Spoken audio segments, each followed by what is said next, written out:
Ukraine, Kharkiv region, the village of Korotych, kennel Osman Guya, owners Alexander and Alexandria Zubotny. 18th of March, 2022.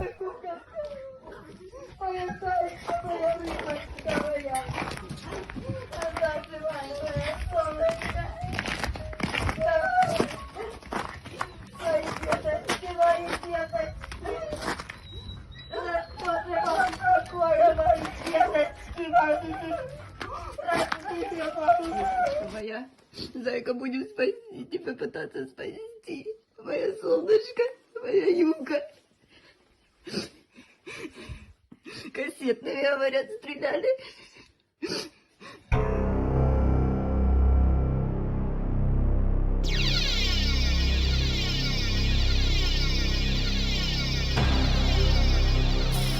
The war on Four Paws.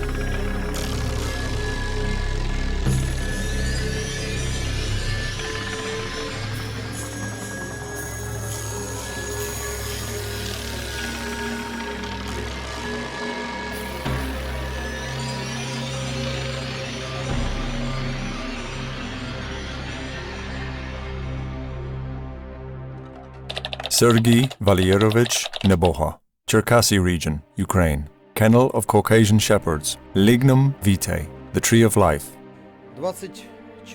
On February 24th, 2022, Russia invaded Ukraine, bringing a huge amount of tears, trouble, and grief. Cities are destroyed, people are dying, pets are dying, with their owners too. In every second Ukrainian family, almost there is an animal. It can be a dog or a cat, or it can be some kind of family farm or a family zoo.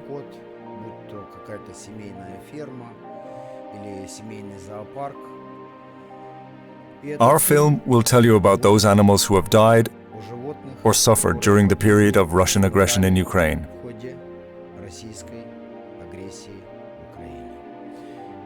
My name is Sergey Neboga. I am the owner of the breeding kennel of Caucasian shepherd dogs called the Tree of Life in Cherkasy, Ukraine. In this film, we have tried to collect some small testimonies of these crimes,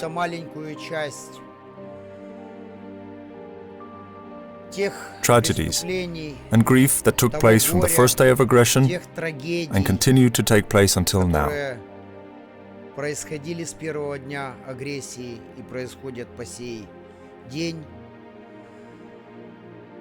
Unfortunately, we are not able to present the full terrible picture of these tragic stories,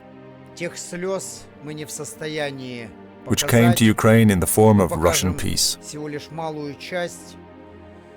But a small part of it we can try to show and talk about. And in our case, this is about dogs. And this film will be devoted to all animals injured or killed in Ukraine.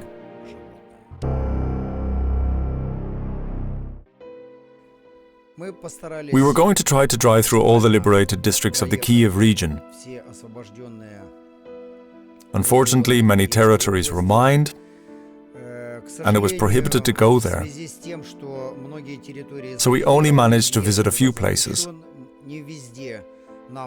We tried to get in contact with suffering owners of the animal nurseries and breeding kennels that were unable to leave and continued to live under occupation. Some of them died, and in some districts the nurseries and settlements were completely destroyed.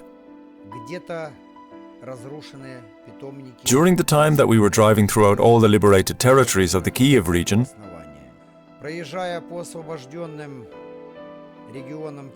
there was not a single settlement where we did not encounter evidence of animal abuse.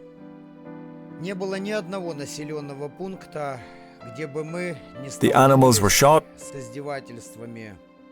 they were eaten, or they were just tortured for fun. Many animals suffered or died during the shelling. The first nursery we tried to get to was based in the village of Zhereva, in the Ivankiv district, Kiev region. This is the world-famous kennel of Caucasian shepherd dogs called Dour Don. The owners are Tatyana Shatalova and Andrei Masyuk. These famous and award-winning cynologists are well known throughout the world. We wanted to visit them first. Why? Because there the dogs were without water and food for about 17 long days. So we wanted not only to film this story, but to help as well. We carried a whole trailer of humanitarian aid with us.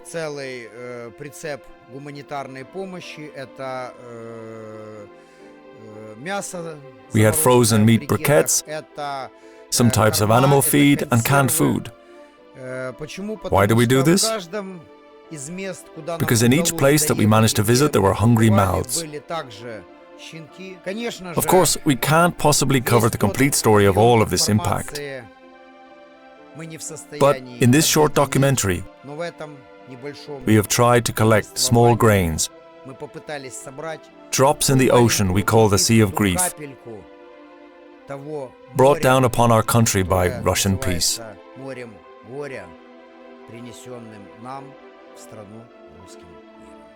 The village of Zhereva, Ivankiv district, Kiev region, Ukraine. The kennel Dour Don. Owners Tatyana Shatalova and Andrei Masyuk. Finally, we have arrived at the village Zhereva.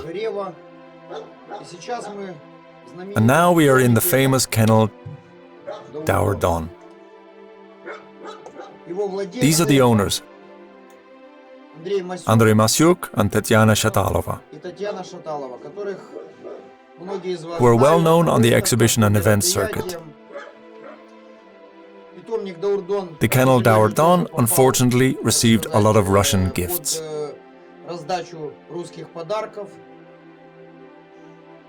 Andrei, how long were you and your kennels occupied?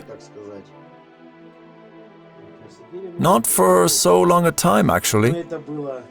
But really, it was very scary, very hard, and psychologically difficult and tough. You said that some of your dogs died. Yeah. 3 of our dogs died from the bombing. They were killed by pieces of shrapnel. But thank God the rest of our dogs managed to survive. On February 24th, the war began. We left the kennels on March 14th. We left on March 14th. So we had stayed here for 3 weeks from when the invasion began. Yes, we didn't leave the kennels immediately. There was no food. We mean animal feed. We were going to buy feed and meat for dogs on the 24th of February. But the war started, and that was it. We couldn't go anywhere because the next day we were occupied. All the bridges were blown up in the district. It was the end of March when your district was liberated. Yep, it was liberated on the 31st of March. Aha, I see. We left on March 14th. And only because our guys from the armed forces just said to us, "Get out of here because hell is coming. You shouldn't be here." We put dogs into our bus, as many as we could, 11 adults, 5 teenage puppies, 8 newborn puppies. They were born 4 days previous. And we left. Our assistant still wanted to remain and stay here. But the next day he and his brother were forced to leave too. Then the dogs were alone for 17 days without food, without water. It was terrible. We cried and prayed every day. Andrei, how did the dogs react to the explosions? Many of us know that even when firecrackers explode, some dogs can be okay, but others cannot. Even some humans don't react well to them sometimes. Well, of course, all the dogs endured psychological suffering. And many dogs are pups of war now. It is what it is. You can't prevent it or avoid it. They're broken. Yes, when explosions were somewhere there, when it was shelling at a distance, they were all active. But when the shelling started here, closer to them. When our house began to shake, when the ground was trembling, it was really scary, even for me, not only the dogs. Yeah, the dogs of war. As of now, a third of all kennels in Ukraine have suffered.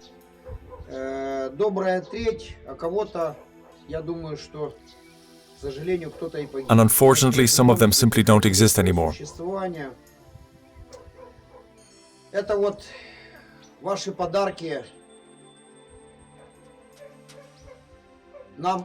Hey, Russian dog lovers.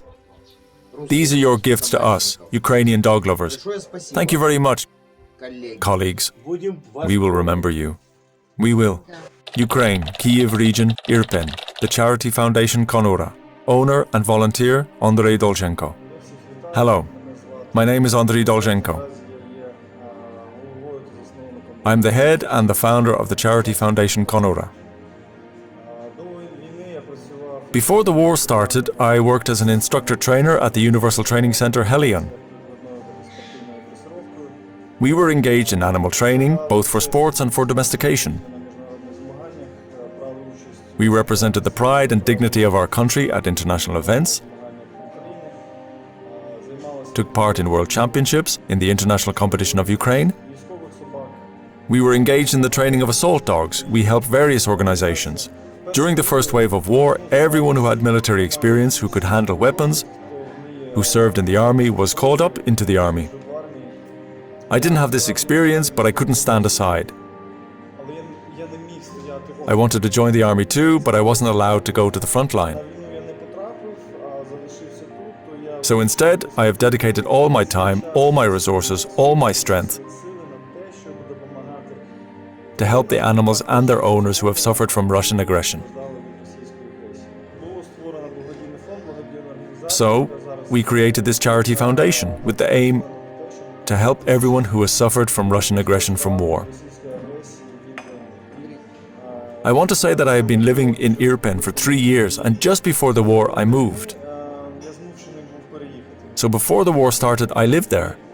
My friends were there, my house was there. There were the streets where I walked around, walked with dogs. After the invasion started, we tried to make contact with many different people there. We were aware of what was going on, how our friends were hiding in basements, how they were afraid of bombing. They ran away from Irpin, across mined fields, sometimes the enemy captured them. We only had phone contact. We heard it all, and we just couldn't do anything, because the bridges were blown up. Nobody let us go there. There were intense battles. From the day our army forces pushed back the enemy out of Irpin, we went there to see what was going on. We were helping everyone who needed it. And we became the witnesses to all the horror that had happened there. We saw animals that were killed by shelling. We saw animals that died because of stress and fear. We saw animals that died because they were left alone in their enclosures, tied by ropes, or closed up in apartments. We saw animals that had to eat each other because they didn't have any food at all. I have a client, my friend, his name is Sergey. I helped to train the Cane Corso Mastiff. And he said that not far from him was a new litter of Cane Corso and French bulldogs. It was in Bucha. He said that the dogs had been there for a month alone. I'm not ready to criticize the owners. When you live under shelling from all sides, look at the pictures from the Irpin evacuation. Almost everyone carried their dogs and cats with them. But I suppose it is easier when you have just one husky there. You just take it and carry them out of there. Well, yes, but if you have 20 Cani Corsi, the situation is completely different. Big dogs and a large number of them, it is easier to say. Well, the first day we arrived back in Irpin, it was terrible. Because along the road to Zhytomyr there were ruined and bombed buildings. Here and there houses were just destroyed. The entire road was covered with metal scraps, shattered glass, mangled wires. Asphalt was broken because of the tanks. The whole road was covered with a layer of grit. You drive and it crunches under the wheels.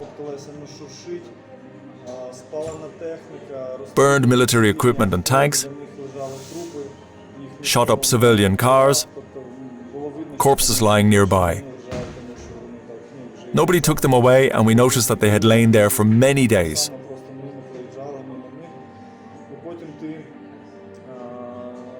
Because corpses were covered with dust and lay in puddles due to the rain. And we drove past them. It was like you entered into an apocalypse. There was no connection, no electricity, no water, no internet. You were cut off from the world. You arrived there and everything was ruined. Things lying everywhere. Vegetables here, some jackets there, some boots. And you don't even know if there's somebody's leg in that boot, if there is a hand in that jacket, or they are just left behind things. Our soldiers are all exhausted after the fighting. They reload weapons, they collect ammunition, and dogs were running here and there. It was so terrible. We saw eaten dogs too. I want people throughout the civilized world to take heed of what you hear. We should ask questions of ourselves. What questions should we ask Russian dog breeders and trainers? And how would they answer these questions? Kyiv, Ukraine, the owner of Dog City and a Red Cross volunteer, Sandra Ishchenko.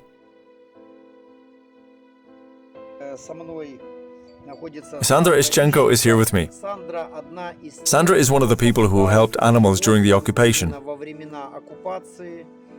Well-known towns blighted by tragedy, Bucha and Hostomel. She helped there at that time. She is one of the people who personally helped animals and the owners of those animals.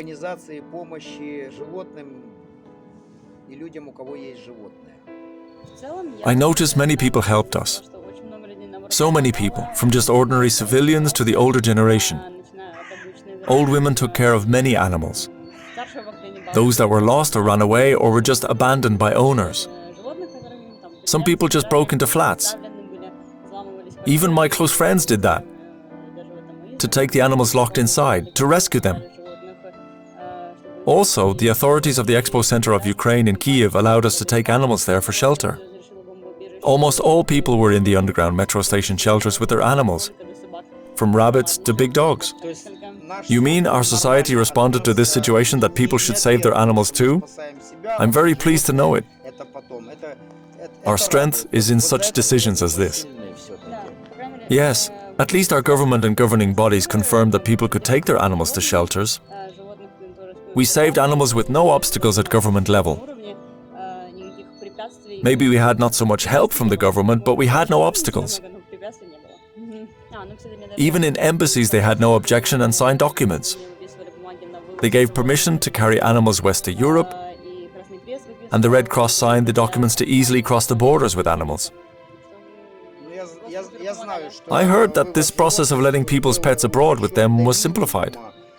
Yes, but it was for pets only, not for animals from nurseries or kennels. You could easily bring your pets out of the country with you, but the ones who were homeless, you couldn't. Once I had to submit a fake form that they were a refugees' dogs, as authorities didn't want to permit these particular dogs as transportation to Australia. Just for the animals' sake, to save them, right? Right. We could save pets and we were helped. But the border customs officers of other countries didn't want animals from nurseries and kennels crossing. That's why we needed to write all the letters for them. Show that these animals were being transported via a certain organization or with a certain person. I mean, you have to show that someone should take responsibility for them. Sandra, does the Red Cross help animals? Now, what can the directors of charity organizations do for animals when it comes to war in our country? Well, if you mean just animals, there is Ukraine Animals. They do lots of things themselves or may tell you which organization you can contact. They give many people my contact and for myself about them also. The Red Cross officially does not have in their statutes that they should care about helping animals, but in fact they do help a lot by their own initiative. They order food, they process animals along with their owners, who can be refugees or migrants, and they provide animals with food. They request that feed for animals should be included in humanitarian supplies and orders. Not only food, but medicine also, because animals need to be processed. Antiparasitics, flea medicine, diapers, various things like collars, carriers are in great need. People ran away, the collars were lost or torn off, so it was not possible to buy pet carriers or any boxes, we had to order them. Some people sent some to us, and we bought with the help of the Red Cross. It was easy to find because people understood that I was not buying for myself, to keep somewhere only for me, but for charity. Therefore, people were eager to help. They understood that I was an official representative and really helped us.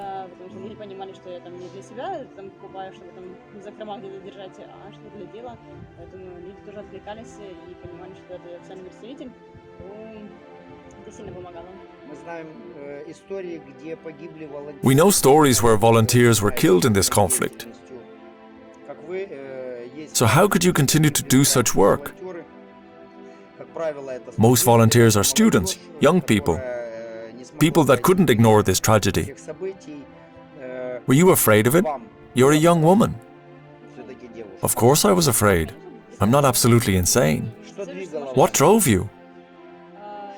I was driven by the need to help. Maybe that's the main foundation of our strength. Kyiv, Ukraine. Akademistechko area. Guest house Sotny. Owner Alexander. An incredible event happened to us in the hotel where we were staying. The owner of our hotel was a man called Sasha. He walked around the hotel carrying a cat in his hands, and when he discovered that we were going to be shooting this documentary, he approached us and told us his story. On February 24th, we were in Irpin and heard the first shelling, because we were not so far from Hostomel. But that morning had started for us not with shooting, but from our cat. She began to run around the flat. She jumped and sprang about, she ran here, she ran there. It was something quite strange. So this was the first sign something wasn't right. Then we heard the big explosions. So your animal felt it. It was 6 a.m. and animals feel everything immediately, like a barometer. Animals sense danger much faster than people. This is fact. This is the fact. 100% fact. On the second day of war, we witnessed serious shelling. So we decided to get out and go to our friend in Bobrinets.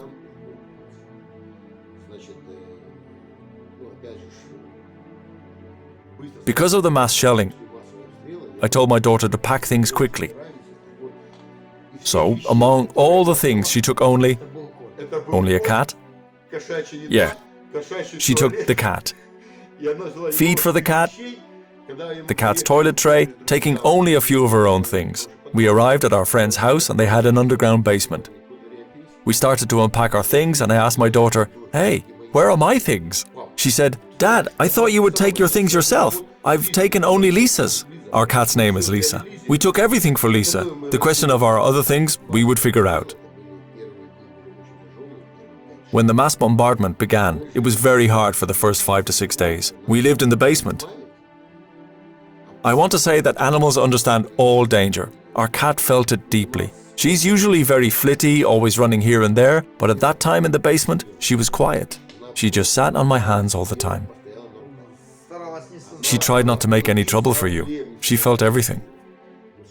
She didn't cause us any problems. But the most interesting thing started later. When on the 7th or 8th day of war, I said to my daughter, "You should go abroad. You should go abroad and the cat will stay here with me." I was afraid that there could be problems on the border because of an animal. But my daughter said to me, "No, Daddy, I will not leave my cat." So when she left with Lisa, my daughter told me that on the border with Romania, the border guard who checked them asked, "I see you have a cat in your car." "Yes, I do," she answered. My daughter thought that the Romanian guard wouldn't allow them through because she hadn't proper documents for Lisa.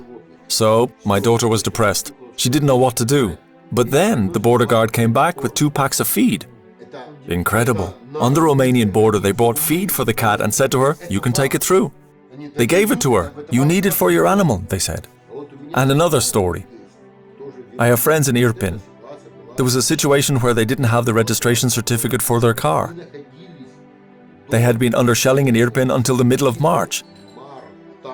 They wanted to reach Romanivka twice, to cross the border on foot somehow. They couldn't be evacuated from there.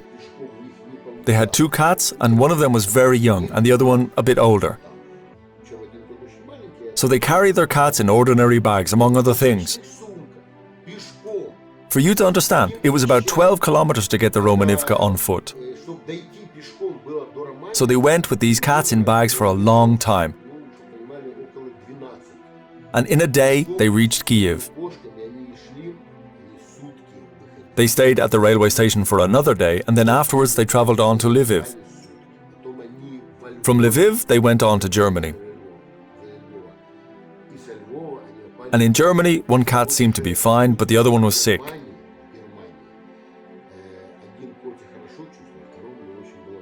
So they brought that cat to the hospital in Germany and operated on it. Sadly, the cat died. When our defenders liberated Irpin from the Rashists, we went back there because we learned that our house had been bombed. When we arrived in Irpin, we saw terrible scenes, a horror picture show. We were stunned that so many domestic animals still remained in Irpin. We understood everyone who could have evacuated did so, and people who couldn't take animals with them just abandoned their pets to somehow give them a chance to survive. The most interesting thing is that animals are so smart. I saw such a situation where a big dog stayed near his house. I don't remember the dog breed. So we saw a car, and the people wanted to help the dog and take it in their car. They gave it food, the dog ate it, but didn't want to go in the car. He just wanted to stay home, waiting for his master. Mykolaichi village, Bucha district, Kiev region, Ukraine. Kennel, Celeste Regalo. Breeds, Italian Cane Corso Mastiff and Moscow Watchdog. Kennel, King's Guard. Oksana Marasova is a breeder of the Moscow Watchdog. Her story is quite different from others. This kennel didn't only suffer from occupation, there were also Russian tanks in the backyards. Exactly from her street, the Russians were launching their Grad rockets towards Kiev and Bucha. Exactly from her street. Also, the unfortunately infamous Kadyrovite Chechen rebels moved through their village to attack Kiev. We are in the village Mykolaichi in the Bucha district, correct? Right, this is the Bucha district. My name is Oksana Marasova. I live here with my dogs. I'm keeping and breeding here my Moscow Watchdogs and Cane Corsi. We survived a terrible occupation from the first day till the last. There, 50 meters away, they came and stayed. They had 3 trenches and their weapons were pointed to my yard, right there. They told us if dogs barked, they would shoot them. That's all. We were warned about it from the first day. When there was no electricity, gas, heating, they saw our old house, saw smoke from our chimney, and 3 of them came to our place and told us they needed their soldiers to warm up in our house. I explained that this was impossible. We had 8 adult dogs in the house. Plus, we have dogs around the perimeter. They told us that we had a choice. Either we take out the dogs to the outdoor enclosures or they would shoot them all because they needed their soldiers warmed up. Such pleasant liberators. I said to them, "Hey guys, for the sake of God, I have Moscow Watchdogs. I brought in this breed of dogs here. A Russian breed from Moscow. I like them and I would like to raise their profile here." But nobody cared. I had to lie that my dogs had a lot of fleas because I didn't have time to treat for fleas. And only this finally stopped them. They said to us, maybe we should shoot them so you don't suffer because of your dogs and your dogs don't suffer because of fleas. But I begged them not to touch my dogs, and they agreed. We had problems with water because nowadays everyone is connected to the same system for plumbing. That's why there was no water in the wells, because we hadn't used them. We had only 3 wells across the street. There wasn't enough water. I gave water to my dogs every 3 days. Of course, it was too little. And porridge. Well, I couldn't even call their feed porridge. We had corn, but I had to mince it in a meat grinder. Because a dog's organism can't digest this product, even boiled corn. I minced it all on a Soviet meat grinder. But later, thank God, the orcs moved away. One of our neighbours had a generator, so he switched it on, and we were lucky to mince 2 buckets of wheat and 2 buckets of corn. Somehow I shared out the flour. But of course, it was nothing for 12 dogs. These 4 buckets were just a joke for the dogs. Every dog got 4 spoons once a day or sometimes twice a day. Each time the orcs said to us if the dogs barked, they would shoot them. They did it with horses, but it wasn't our village where they shot up the stables. So yeah, they shot all the horses, but it was in the Makarov district. Yeah, even yesterday when we drove, we saw Dobermans along the road. There are a lot of big dogs. If it was a little dog, you could pet it or you could give it something to eat, but big dogs frighten people. Yeah, people are afraid of them. So big dogs were doomed to die from the bullet, or from starvation, or from a tick bite. Dogs came to my place. The ones left by owners because they didn't know what else to do. Any bus that was able to evacuate people from here didn't take animals. People had to leave their animals. We fed cats here, we fed dogs, as many as we could. If someone slaughtered a hen, they knew I had a lot of dogs and someone brought a head of a hen, some chicken feet. So we boiled a bouillon for porridge with those heads and feet. And so I boiled porridge. But I also had corn. It wasn't minced, but I had it. I cooked it and I gave it to the dogs that were here and to the dogs that came to us to eat. Also, we drove out along the streets and fed all the other dogs. Here, on the field, they shot dogs and then we buried them. Orcs also took dogs with them. I asked them, what do you need dogs for? Nobody could understand it and it was hard to take that. Where have you come from? What do you need here? What do you want to liberate here? Us from our property? They robbed every house. Absolutely all houses were searched. They took all cans from the basements, things like that. We were faced with one story where a dog was cleaved like a pig and then was eaten.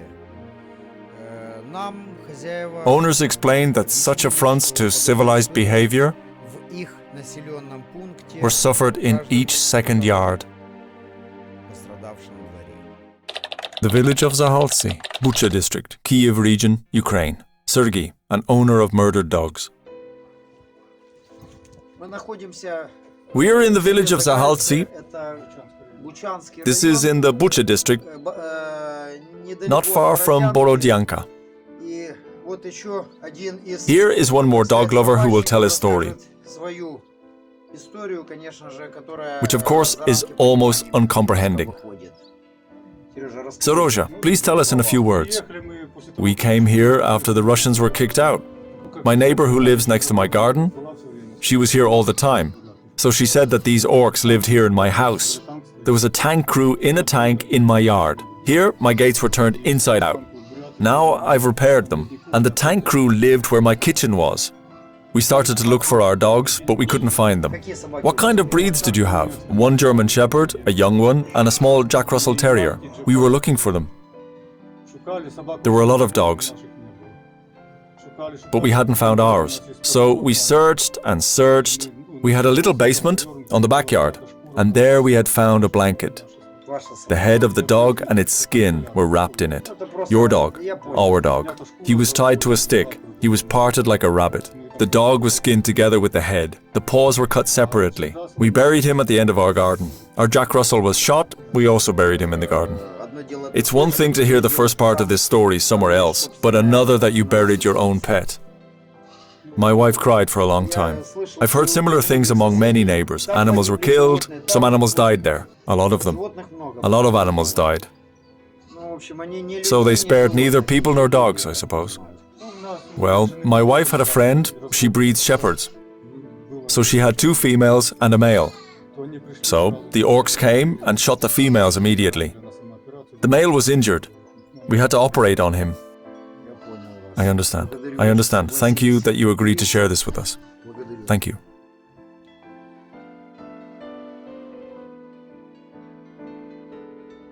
Vorzel, Ukraine, armyinform.com.ua. Correspondent Sergey Neboga. These are dog paws. One from this house. The door was broken to pieces. They hanged the dogs by screws. I don't know what to call them. They screwed at least 2 dogs to this stepladder. They skinned and cut up the dogs here, and dumped the guts here, and there, in another bag. They hacked up the dogs here and ate them. They left screwed paws and they ate dogs. What kind of subhumans are you Russians? It makes no sense. 2 dogs were eaten. I don't understand. Is it because of hunger, or is this the manner to kill, to hack, and to dominate? I have no answer to this question. Call of a Russian soldier. Interception. Soldiers of Russian Federation eat dogs. Source. Security Service of Ukraine. Do you have anything to eat? Yeah, the day before yesterday we killed an alibi. Who? An alibi? Do you eat dogs? Well, yeah. I was hungry. So don't you have anything else to eat? We have dry rations, but I'm sick and tired of it. I wanted meat. Oh God, fuck our so-called army. We have killed all hens and geese. Oh fuck. Don't worry. It's okay. A lot of animals were left behind on the first day of occupation and in the early days of the war. I ask you not to judge and not to condemn all people whom, because of different reasons, couldn't take their pets with them. We shouldn't condemn and judge, as you don't know what you would do in the same situation. But I have to admit that directly here in Ukraine, in our country, I've seen so many examples where people left expensive cars, property, money, gold, but they carried their pets. I bow in deep respect to all animal lovers. If it was a cat or if it was a dog.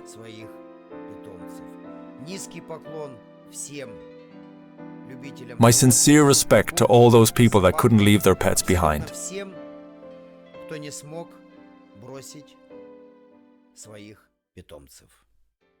The village of Kakhali, Borodyanka district, Kiev region, Ukraine. Volunteer and cynologist Alexander Sluhay. That's our girl. Our Caucasian shepherd dog survived the Russian occupation.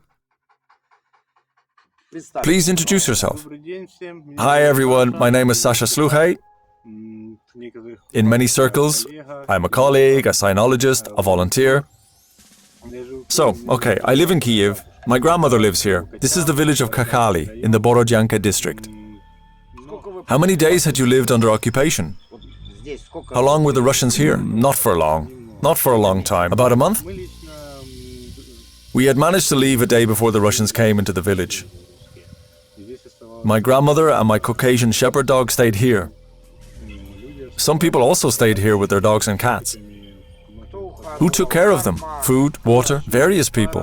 When the Russians were here, nobody had focused on that kind of thing. Nobody could bring food here. Nobody could take care. We had no possibility. We just couldn't go outdoors. I imagine that people felt very sick and tired here under occupation. We had no need to go far for that. Here, the Russians had headquarters in my neighbor's place. My neighbors were driven down into their own basement and the Russians were staying above them. I see. Dogs, cats, dogs and cats ran. Many animals were killed. A fellow villager called Ruslan lived 2 doors down here. He had an alibi. He left, but the dog stayed in its enclosure. Ruslan left food and water. And the neighbors did also, I guess. Yep, when they had the chance, they fed the dog. Ruslan returned, but the dog was dead. There are a lot of such stories. In our village, you can walk around and knock on every door and they would tell you. In such circumstances, we helped if we could. I mean, breeders and myself. I had spare food for dogs. I knew people had dogs in Sahaltsi, in Dubinci, and in my village. So, I shared my dog's food. The same feedback I had from people from nearby villages that took care of dogs. Hey, do you have food? Can we help? Do you have enough? We know where to get some. People shared what they could. Yeah. And the same situation was about treatment. Yesterday we came back from the Ivankiev district. Dobermans ran on the road. We encountered a Rottweiler. Yeah. They were abandoned, most likely. Yeah, I have one story about Rottweilers. Maybe your viewers will know something. Maybe someone will have some information. Luda Panova is a breeder of Rottweilers. She had a house in Sahaltsi, but was injured with shrapnel. She was taken to Radomishl by ambulance. Basically, her dogs were left without their owner. The first day when I came there, it was the 5th or 6th of March. I saw those dogs and I posted online. Please, help me find the owner. Luda called me the same evening, crying, Sasha, where are my dogs? Help me find them. A day after, I returned to Sahaltsi, but there were no dogs. Is that the breeder which came out of the hospital in Zaporizhia? Yeah, that's right. Yeah, she was injured. I talked to her yesterday. All her animals in her kennels were dead. 2 dogs were stolen, something like that. They were stolen, more likely, all right. You know, I can take heart from this story that luckily the breeder is still alive. We also had a breeder in Dubinci. Her name is Elena Rumiantseva. She was the breeder of Rottweilers too, but she also had alibis. The breeder had cancer, unfortunately, and she had no possibility to feed her dogs during the invasion. Our cynologists, our friends, our acquaintances, those who could, they helped if they could. Yeah, a boy under shelling brought food from Zdivizhenka. We grinded corn in bags and gave it to puppies. One dog was pregnant. We had a training school arrest in the Borodyanka district. A famous one. Yeah, people there were very friendly, and when I asked, they reacted immediately. They had a whip round what they could. Someone gave money, someone treatment, someone dog food. So I brought all of it here, handed it out, made photos and video reports. Thank you, you helped us. The same situation was with the Cyno Center Antius in Meshihiria, the former residence of Yanukovych. Aha! Who could help, helped. We have also an organization called IOPEO. That's been helping me recently. Yeah, it was quite calm in our yard till then. Until the tanks came. Yeah, the orcs stayed at the end of the street. They stayed, and then they started to go away. They climbed in their tank and began to ruin every yard. So they drove in, made shit of the place, and drove out. And so on. How did the pets, nurseries, and breeders survive? Well, in different ways. The war brought people together. Breeders, dog owners, dog lovers, armators. There was no competition between us. Dog lovers were separated. I mean, Russian and Ukrainian dog lovers. Unfortunately, Russian dog lovers gloated about the fact that we were bombed and how our dogs died. Yeah.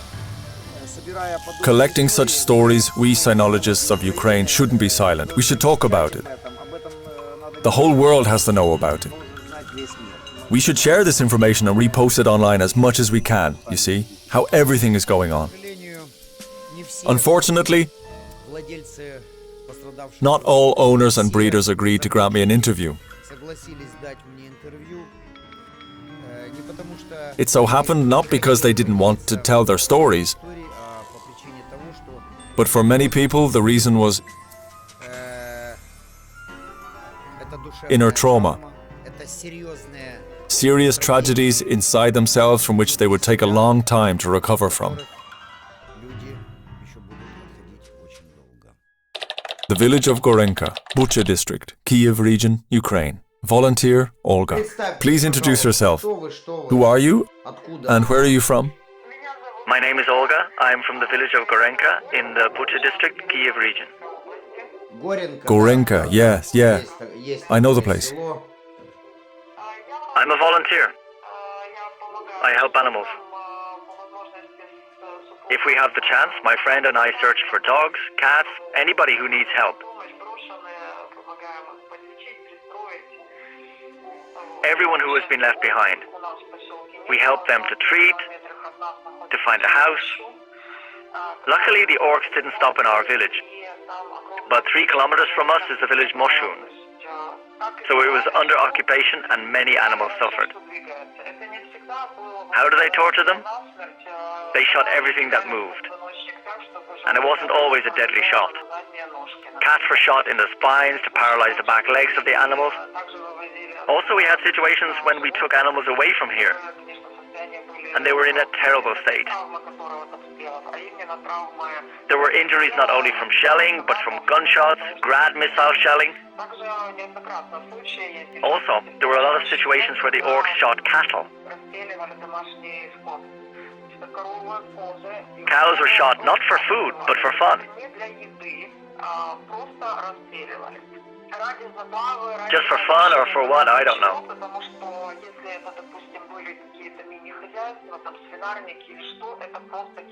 If there were mini farms or pigsties, they just threw there something with fuel. I mean, some bottles with gas or petrol to burn everything together with the cattle.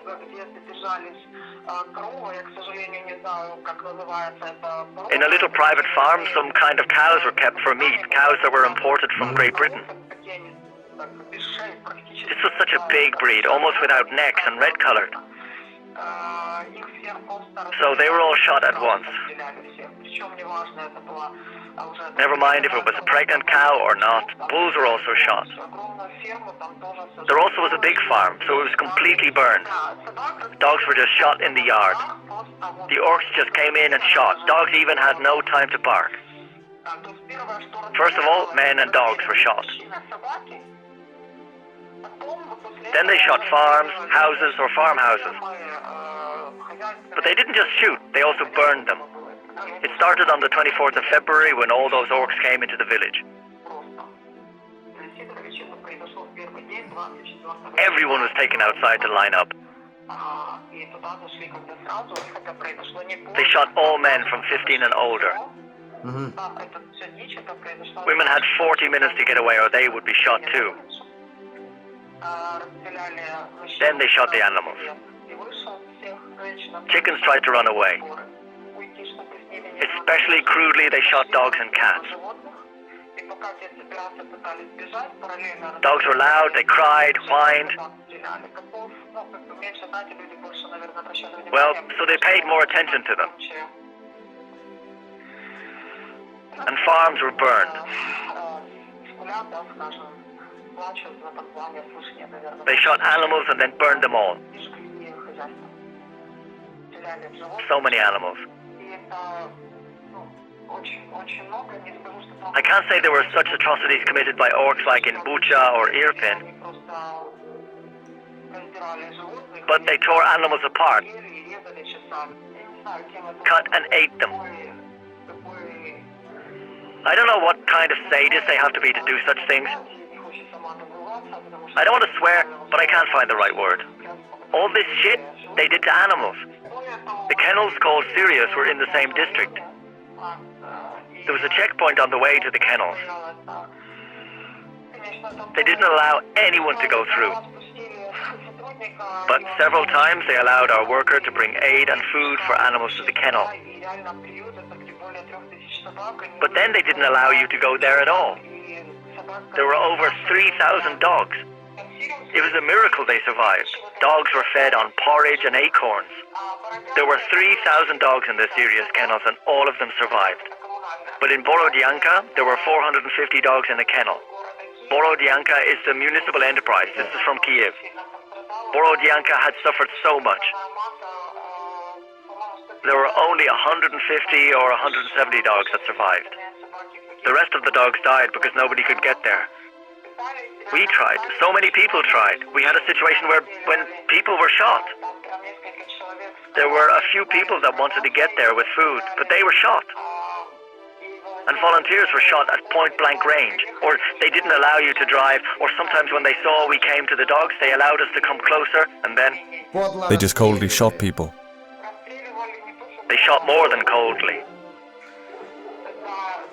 They mocked people and did what they wanted. They shot dogs, not at point-blank range because of volunteers. The orcs wanted animals to suffer, and then they killed them. They knew volunteers wanted to provide humanitarian aid for animals. Young guys. It was terrible. I know, Olga. Thanks to all the guys because they tried to get there, to save the animals they could. A lot of animals were in shock because they were wounded. And because of the explosions, it was so loud. And despite of it all, many animals were lucky to survive. You know, we were also looking for lost animals because Yeah. they ran away and it was hard to catch them. Volunteers and people that got there, they caught animals and handed them over to others. And the animals were handed on to people not only on the territory of Ukraine, but also abroad. I have to say that we had great help from abroad. Because our volunteers and volunteers from abroad cooperated. Yeah, we had it. It was an incredible demand, and we had a lot of animals that wanted to eat. You couldn't just cook porridge or carry pots with yourself. We needed feed for animals to sprinkle it, and thank God they came through and delivered until now, so we can still feed animals. Luckily, we have feed. Thank you all for your film, that you can tell the truth.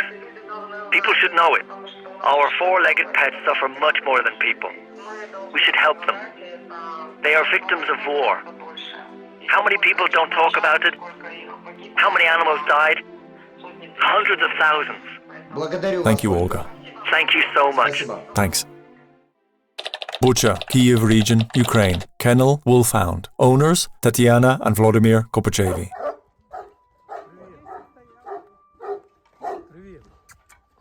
Hi, hey there. Hi. Good dog, good boy. Is this a lady, am I right? This is his mum. There were 3 tanks near my window, my private tanks as I call them. And they fired from here into Irpin. Well, of course they bombarded here too. But not as much as it was at the beginning for Bucha. How many dogs did you have when they came here? 11 dogs. 11 dogs? Under occupation, I went to them and fed them every day. I had also 50 pigeons there, so I climbed up on the dovecot too. The last 2 days before liberation, I found out there was a sniper on the opposite side and he saw me every day. Can you imagine? How he didn't shoot me, I don't know. Of course, I wore a terrible dress, I wore a torn jacket that had been burnt on the grill, and torn trousers. I had grey hair because of smoke from the grill. Thank God nobody touched me.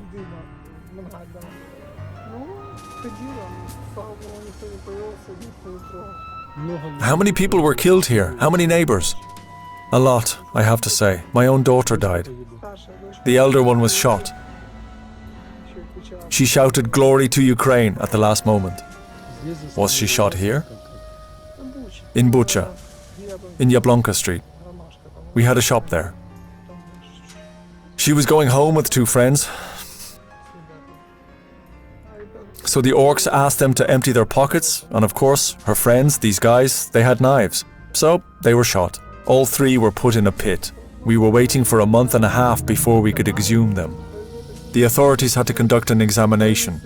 I was waiting for a month and a half. It was only after Easter when we could lay her to rest properly. You're on Vokzalna Street. Is this the street where the orcs shot civilians? Well, they were shot in the early days when the orcs occupied us. I stayed and counted tanks. There were 20 of them. This was a column. Yeah, and 16 armoured vehicles. There were a lot of weapons on top of them. There were automatic rifles, machine guns, something like that. I counted them. They came to the school. Our defenders met them there, as I understood.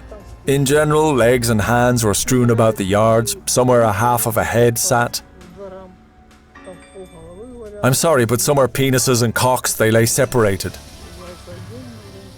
So, some orcs met their end well. So, when our guys had to withdraw from here, then we were under occupation for about 40 days. You can't even imagine.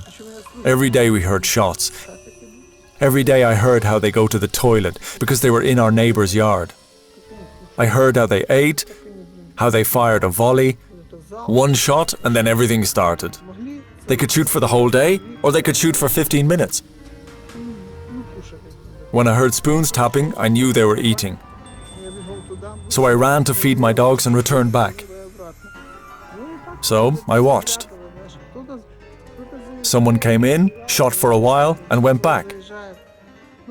On the last day, orcs had positions for the whole day near or close to the enclosures. They shot the whole day without any pauses. The last 2 days, I came out early in the morning and it was silent. It was strange, I came out and nobody was here. For 3 days they shot non-stop, and at about 4 or 5 a.m. they just got away from here. For 2 days we belonged to nobody. Neither our defenders came in nor Russians were here. Everything was on edge. On the 3rd day our soldiers arrived back, and from that time it's been calm around here, more or less. How were the dogs' reactions to the shooting? Anyone would go crazy. We had 5 female dogs. They were about 5 months old. No one went crazy. Everything is okay. Usually when the orcs shot, dogs hid in the doghouse. I had one adult male dog, Bura. He came from Kazakhstan. He was a very expensive dog. I mean, there's no such breed in Ukraine. Frankly though, this dog went completely mental.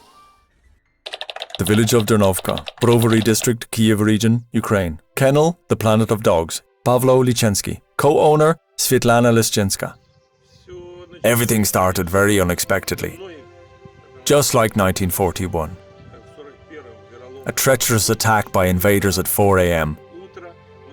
Early in the morning we found out about it. But we didn't take money from our cards. All products were sold out in the first few hours after the invasion. We had enough feed for small dogs, of course, but we had 2 alibis and a Caucasian shepherd dog as well. What to give them? The bridge was blown up and we had no way to get to the shops. So we went to the next town, Berezan.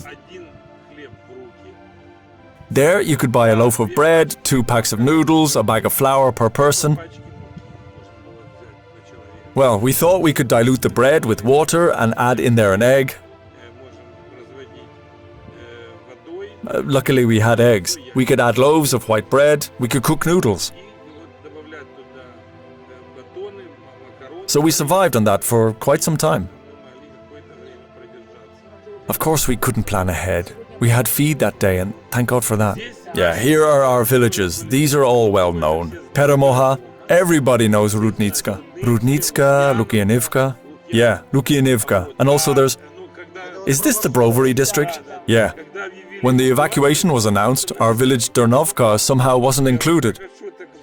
I thought all villages were evacuated and ours was just forgotten. If you wanted to evacuate, you could join. We decided we don't go. How can we do it with our dogs? They announced it at 9 o'clock, and at 12 you should be on the bus. It was impossible with dogs. Such a decision was made by many dog lovers, cynologists, because it was impossible to transport a kennel and just move somewhere. It was very hard. I know a lot of people decided to stay. In Lukianivka, the owners of a Caucasian Shepherd kennel also didn't move. But it was really hard shelling when they liberated. An Iskander missile hit Barashivka. Peremoha, Lukianivka and Urudnitska were all seriously destroyed. These were very close villages and we had heard everything. We had been under occupation and we survived the occupation. It wasn't such a terrible situation here like in Bucha. But at the same time we had 4 tanks and armoured vehicles of invaders here. But now they don't want to talk about it. 2 of them came into our village. 1 man was killed. 2 were injured while our territorial defence forces cleaned out the orcs from the village. For about 20 to 30 minutes all we heard was this shelling, and then it became quiet. We were hiding in the basement. You couldn't go far from your yard. Of course, we needed enclosures or cages, but we didn't have a lot of cages. So we took animals in our hands, some in cages, and we all went down into the basement. And we needed our animals to behave very quietly. Tell me, how had Russian judges perceived our misfortune? It was unexpected rhetoric for me. For me, it was the unexpected answers when I asked, "Do you understand why you need war with us? What is the reason?" But they answered, "It's not war." They explained it simply like this: "Your president is a clown. He hasn't listened to ours, the clever one.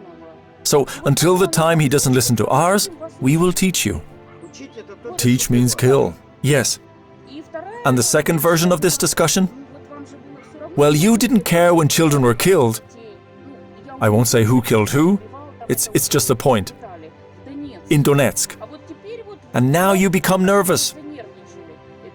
I said, okay, we won't discuss who killed who.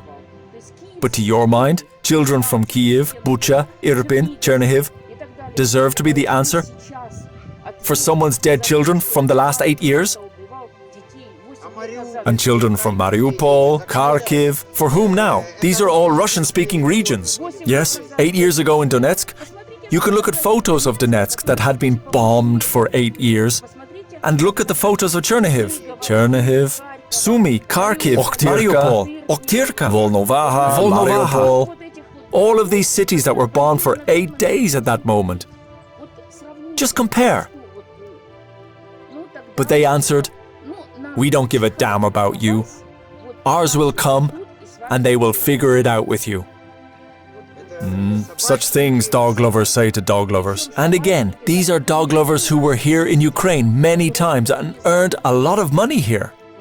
A lot of awards and money. They earned a lot of money selling puppies here. We let them stay in our house. They lived as relatives. Unfortunately, they don't listen to us. Nah, they don't listen. They posted photos of their powdered dogs on pillows, their fluffed up dogs from exhibitions. Everybody should be happy because they got another title. I tell them, you don't understand. Our dogs are yours. I mean, the dogs of your breeding, they are here. They're not just hungry, they are cold, hungry, dirty, and they sit with us in the basement. Sveta, how many dogs were killed or shot? They shot the entire kennels. They came into our country and ate dogs, and we refused to eat to save our pets. This is the national difference between Ukrainians and Russians. That is the difference. I talked yesterday with dog lovers and they said to us, here is humanitarian aid for people and here is aid for dogs. And first of all, we went for humanitarian aid for our dogs. Absolutely, 100%. 100%. 100%. Sveta, that is the difference between us and them. We take care of our dogs more than we take care of ourselves. We're going now to the Chernihiv region. We're taking about 200 kilograms of beef, noses, trimmings, ears, in general, dry food.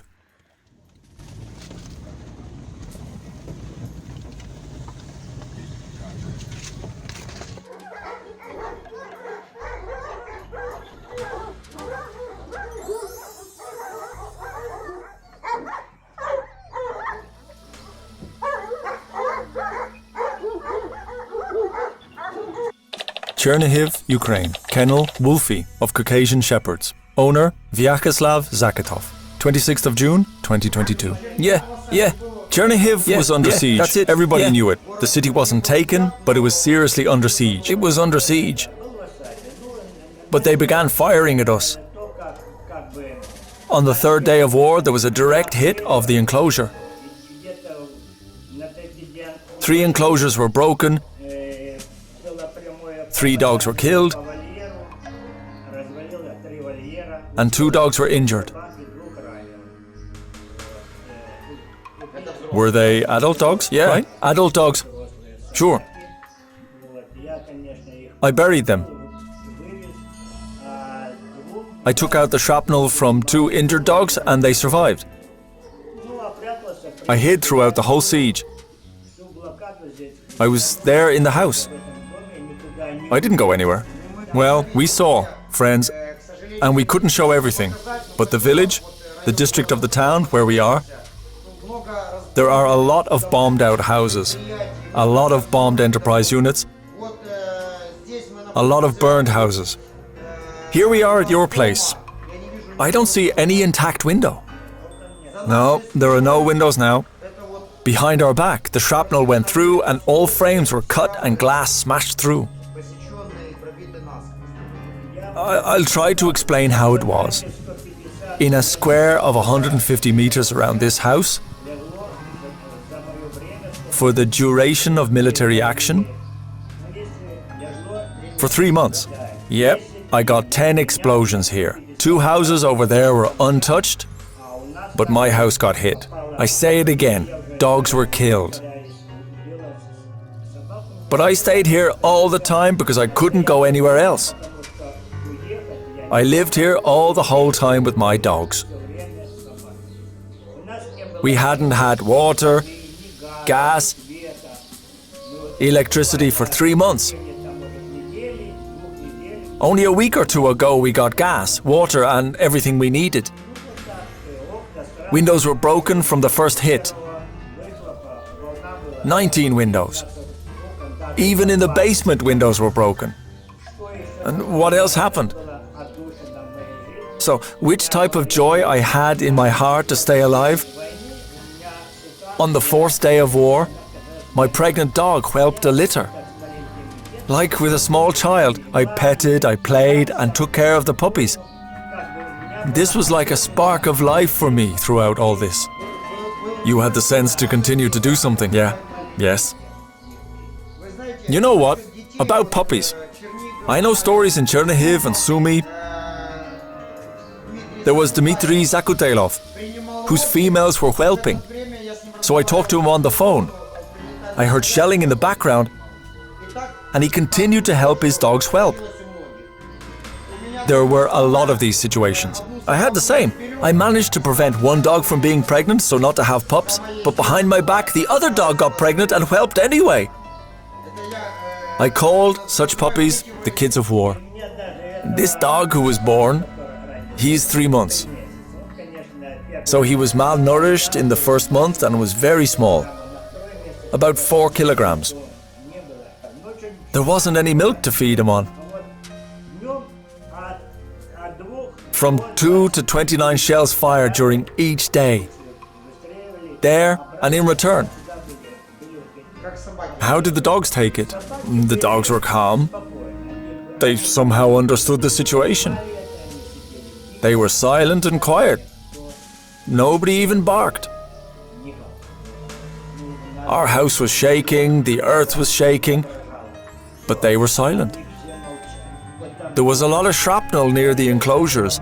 This place where we're sitting now, 3 square meters, I found 56 pieces of bomb shrapnel. They hit the house, not taking into account the windows. They had gone through our village and fired. If we put together all those impacts, so there would be about 70. When the shell hit here, it was 30 meters from the house. 2 shells fell in the garden. There was a blast wave from the shell over the roofs. Well, everything was broken here. It's a miracle it didn't catch fire. They fired, you flew out of it if burning or not. Like a roulette wheel. Hit or miss. The main thing is we survived. Most of the animals were saved. I would like to thank you for your visit and that you brought feed. Thank you for your support. And now we should just stay alive, and not just stay alive, but stake our victory. Best regards from Chernihiv. Glory to Ukraine. Together to victory. Glory to the heroes. Please, stop killing.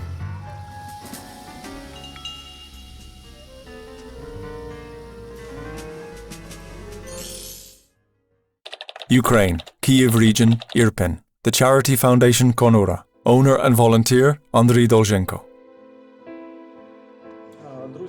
Dear friends, I would like to address everyone who lives in Ukraine,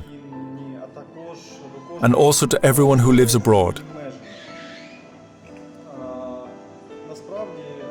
Our dogs and other animals that live in Ukraine these days need your help. They can't call on a phone and ask for help. They can't post on Facebook. They just quietly suffer. They were left. They were betrayed. And they were left without the possibility to exist. So, if you have the chance to take a purebred dog or a dog without a breed, or many of your friends can pass it on to you, or maybe you can see an animal running on the street, this is the best moment to help at least one creature. If you have dreamed about having a pet for a long time, this is the best moment to take one. Help animals, and together we will reach our victory. Thank you. This film is dedicated to all the murdered and suffering animals from Russian aggression.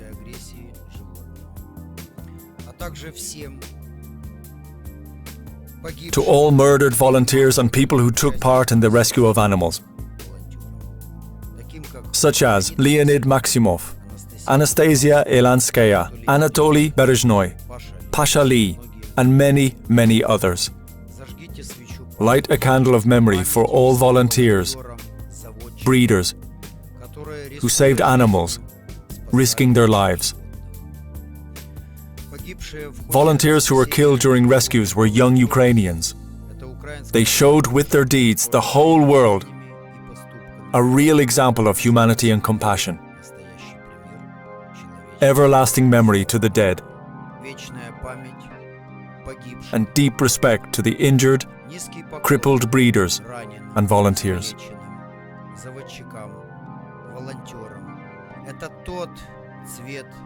These are the pinnacle of the progressive youth of Ukraine.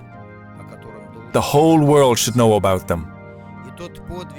This is their feat of humanity, and it shouldn't be forgotten. Russia is an aggressor country, a terrorist country. It must be punished for these acts of inhumanity. These crimes of medieval savagery which take place in Ukraine every day. In this film we tried in a palatable way to show the horrible situation that befell our animals in Ukraine.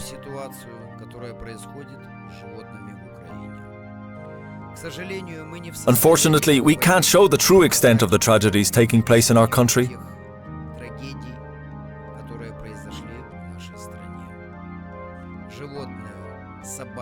Animals, dogs can't ask people for help.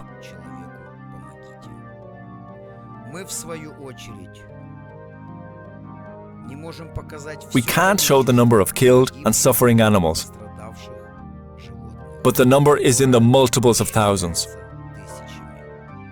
These are kennels, nurseries, zoos, farms, eco-parks, and just the domestic pets, which were part of almost every Ukrainian family.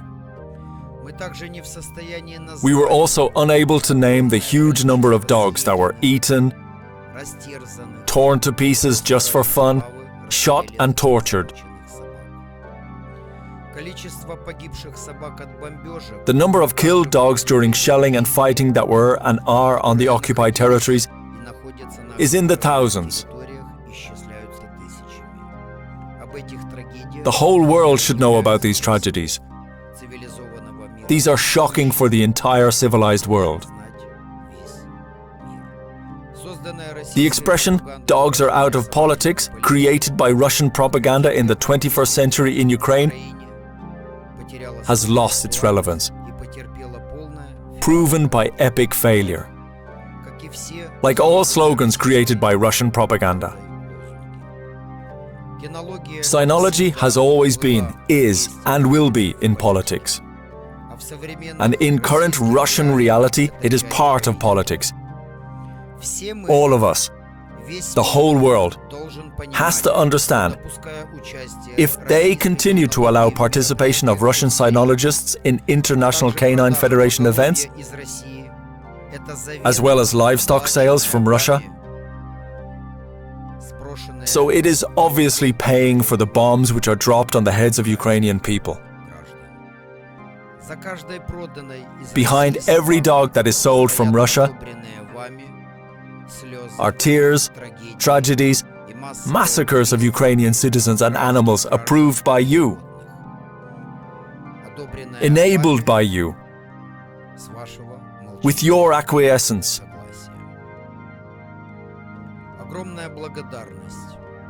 I want to give a huge thanks to everyone involved in the making of this film.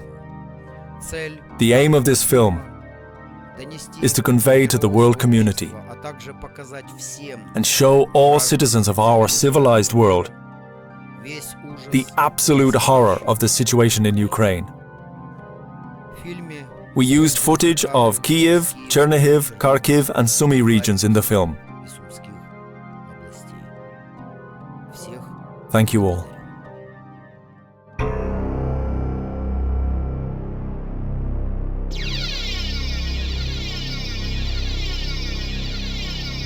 The War on Four Paws.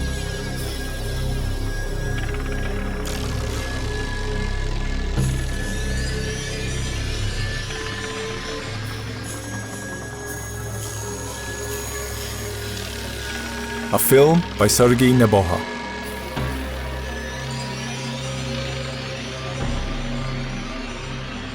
Written and directed by Sergey Neboga. Director of photography, Mohammad Mahomadov. Sound designer and editor, Elena Goronovich. Composer, Sergey Goronovich.